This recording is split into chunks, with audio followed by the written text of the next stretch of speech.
So coffee, a lot of us have strong opinions about it. Should we do pour over or iced on the stove? We all have our opinions, right? Well, here's the thing.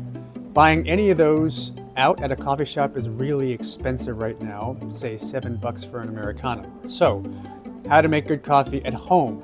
We went and talked to connoisseur James Hoffman. He's a bit of an influencer to get his advice on making coffee at home. In terms of what is good, I would say probably coffee that comes from a distinct place, so it has some traceability. If you have no idea where the coffee you're drinking is coming from, or if you just know the origin and not sort of the specifics, then there may be better coffee available.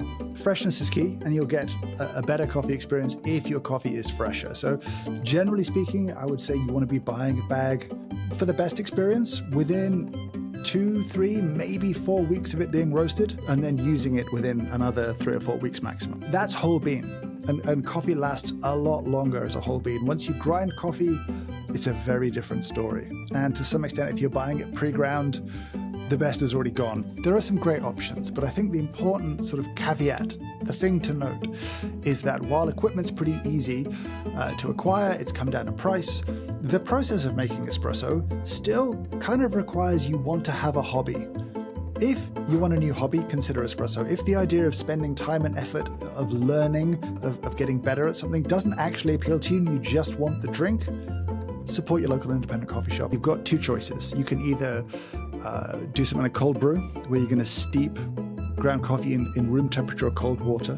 That will give you a very kind of base heavy style of cup. The other great option is called iced filter coffee, where you're going to brew with a little bit less hot water onto ice. And so you get a kind of hot extraction where you pull out a little bit more flavor and complexity from the coffee that you're brewing, but you ice it down to kind of dilute it back to normal concentrations.